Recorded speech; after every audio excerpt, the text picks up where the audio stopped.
ये श्री राम और श्री कृष्ण की कथा मनुष्य को प्रज्ञावान बनाती है। तुम प्रज्ञावान होने आए हो यहां पर।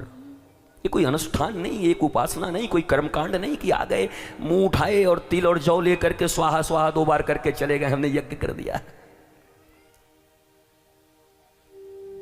श्रीमद् भागवत हो, श्री राम हो, इस कथा के साथ यज्ञ शब्द लगता है, ज्ञान यज्ञ लगता है। ये चावल यज्ञ नहीं है, ये सुरवा का यज्ञ नहीं है, ये अग्नि का यज्ञ नहीं है। वो यज्ञ और होगा और होना चाहिए, उसकी अपनी महिमा है। पर जब स्पेसिफिक तरीके से लिख दिया गया श्रीमद् भागवत ज्ञान यज्ञ, राम कथा ज्ञान यज्ञ, तो फिर इसमें केवल ज्ञान की चर्चा होनी चाहिए।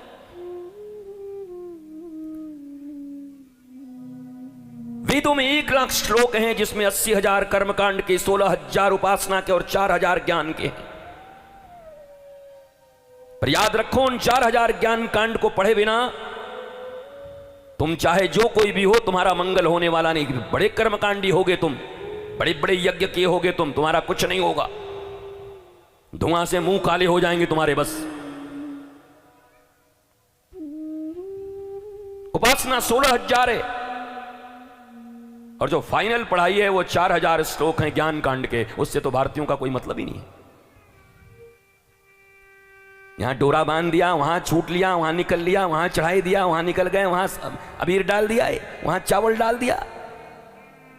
केवल कर्मकांड कर्मकांड कर्मकांड कर्मकांड। इसलिए जिंदगी भी तुम्हारी कांड हो गई। जब देखो तब कांड ही हो रहा है कुछ ना कुछ तुम्हारी जिंदगी में। There are big difference between information and knowledge. You have to unfold yourself. भीतर बहुत सारे गिरे हैं, गांठें पड़ गई हैं, तुम्हें खोलना होगा, नहीं तो ये दर्द देगा तुम्हारे बुढ़ापे में, तुम्हारी जवानी में, मम्मी पापा होने में भी, शादी करोगे तब भी। मनुष्य बन के आए हो, कोई पशु थोड़ी हो। बैलों की तरह बैलगाड़ी चलाने, गधों की तरह कपड़े ढोने। दुनिया की सर्वश्रेष्ठ कृति बन के आए हो। मुस्कुराते हुए, घूमते हुए जब तुम्हें लोग देखें तो उनके भीतर चेतना जग जाए। तुम्हारी स्माइल देखकर रोने वाले लोग हंसने लगे। इसके लिए आए हो। ट्रक के पीछे लिखा हुआ है कर्म ही पूजा है। कौन से शास्त्र में है बताओ? विद्वानों चैनपुर के बताओ। 2 कौड़ी के ट्रक वाले ने लिखवा दिया पीछे कर्म ही पूजा है। कहां लिखा है? आजकल तो ट्रक में जो लिख रहा है वही धर्म बन जा रहे हैं। बुरी नजर वाले तेरा मुंह काला, मुन्ना दी गड्डी पप्पू दी पड्डी, पता नहीं क्या लिखा रहता है। सारे ज्ञान बस ट्रक के पीछे हैं। और संत नाना पाटेकर कितना बढ़िया बात कहते हैं, देखो, ट्रक के अंदर लदा हुआ है 2 नंबर का सामान, फिर भी मेरा भारत महान। संत ही बोलो। कोई भी अच्छी बात कहे तो संत का अर्थ क्या होता है? तो संत का अर्थ सिर्फ यही समझते हो, किसी ने दाढ़ी बढ़ा ली, किसी ने कपड़े पहन लिए, बस वही संत हो गए। हाँ, ये जरूरी है, यूनिफॉर्म है, होना चाहिए। भगवान सूर्य का रंग है, अग्नि का कलर है, अर्थात जहां सब कुछ चल जाए। काम क्रोध मद मोह लोभ मात्सर्य यहां टिकते नहीं है। बट सारे रंग हमारे हैं दुनिया के। नीला भी हमारा है। हमारे उत्तर प्रदेश में तो नीला पहन लो तो सब कहते हैं कि मायावती जी की हो गए। अरे मायावती पहले आई थी कि राधा रानी पहले आई थी? बताओ। बुद्धि नहीं है तुम्हारे पास। नीलांबरी श्री राधा रानी है, नीला आकाश है। भगवान कृष्ण के भाई नीले कपड़े सदा पहनते। हमारे आनंदम धाम का ध्वज पीला है, पीला ध्वज लगा के जा रहे थे। शायद उत्तर प्रदेश में चुनाव होगा, एक ने कहा ए राजभर का पार्टी जाता हो। हम के राजभर का पार्टी? अबे पीतांबरी आज से भगवान पहन रहे हैं। बरहा पीड़म नटुर बपू कर्णयो कर्णिकारम विवृतवासः कनकपशम वैजयंतीम च मालाम। इन भारतीयों की बुद्धि ऐसी हो गई है,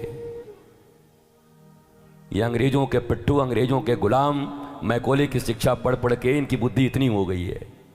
इसलिए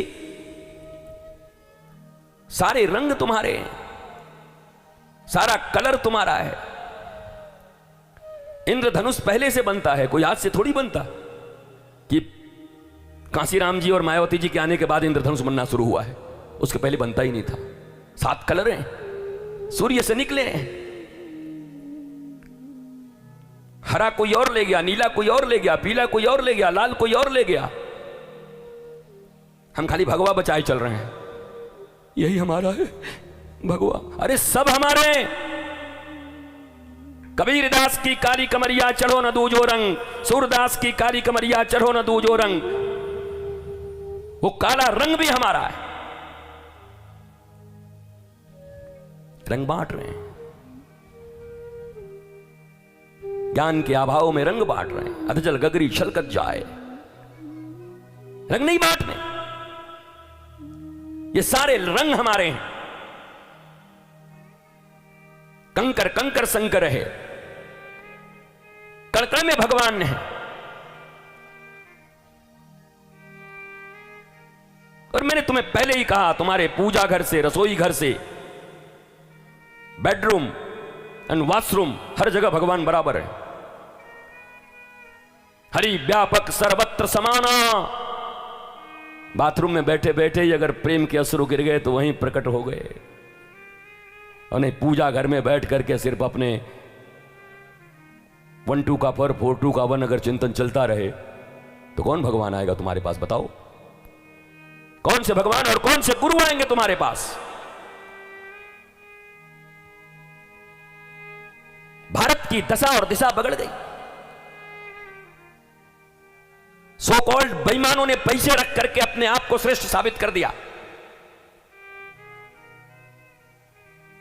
तुम्हारे समाज में किसी ईमानदार व्यक्ति, किसी श्रेष्ठ धार्मिक व्यक्ति, सबके सेवा करने वाले, सबके प्रति सहानुभूति रखने वाले का ज्यादा वैल्यू है? या तुम भी जानते हो 1 नंबर का आदमी बेईमान है, लेकिन पैसे इसके पास ज्यादा है, पद इसके पास ज्यादा है, इसलिए धक्के खा के भी उसको प्रणाम करना चाहते हो? किसने बनाए हैं ये मानदंड?